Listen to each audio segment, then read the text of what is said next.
Sir, ये Alibaba चाली चोर की कौन सी टीम है? ये इसका नाम बताइए। ये अलीबाबा चाली चोर की महाविकास आघाड़ी की टीम है।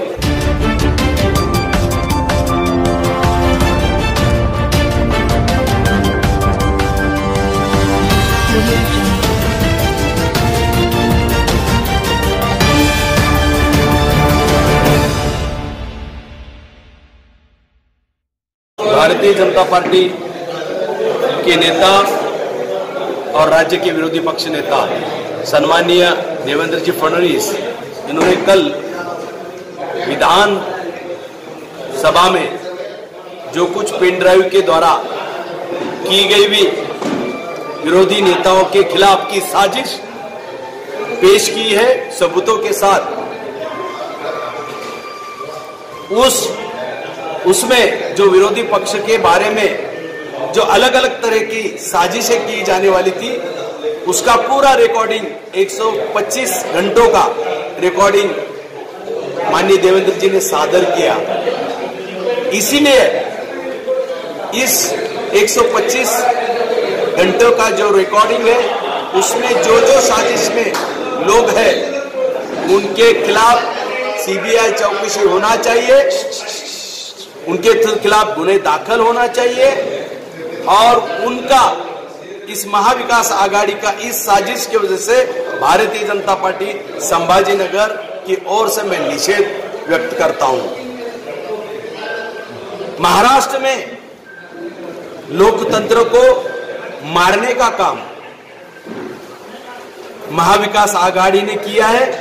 2.5 साल से महाविकास आघाड़ी सत्ता पर अतिक्रमित होकर आई है, लोगों के पीठ में खंजीर डालकर आई है और सिर्फ इस चीज के लिए आई है, सत्ता हासिल करना और सत्ता में आने के बाद भ्रष्टाचार करना। इस भ्रष्टाचार में 2.5 साल में अलग अलग विषय में भ्रष्टाचार किया गया, अलग अलग डिपार्टमेंट के मंत्रियों ने भ्रष्टाचार किया, जिसमें 2 मंत्री घर पे जा चुके हैं और इसके वजह से ऐसे अनेक भ्रष्टाचार किए हैं, अनेक तरह के साजिशें की गई है। नवाब मलिक जैसा मंत्री जिस इस देश का देशद्रोही दाऊद इब्राहिम के साथ आर्थिक व्यवहार रखता है, ये भी साबित हुआ है, ईडी ने उसको जेल में डाला है।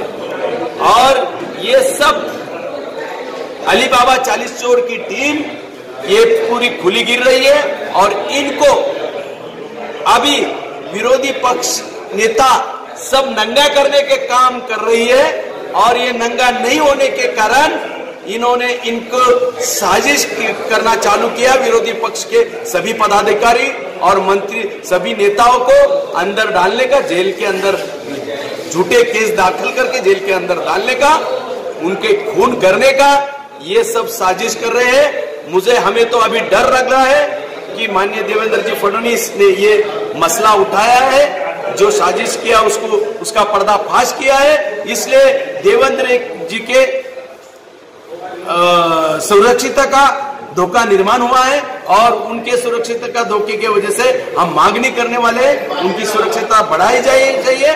और ऐसा ही अगर ये चालू रखेंगे तो देश में, महाराष्ट्र में अराजकता पसर जाएंगी, समाज में बड़े तनाव पैदा होंगे और इसके नाते से ये अराजकता महाराष्ट्र को कई दूर लेके जाने वाली है। और इसीलिए हम भारतीय जनता पार्टी इसका निषेध करके रास्ते में उतरकर लोगों को जागृति कर आंदोलन करेंगे।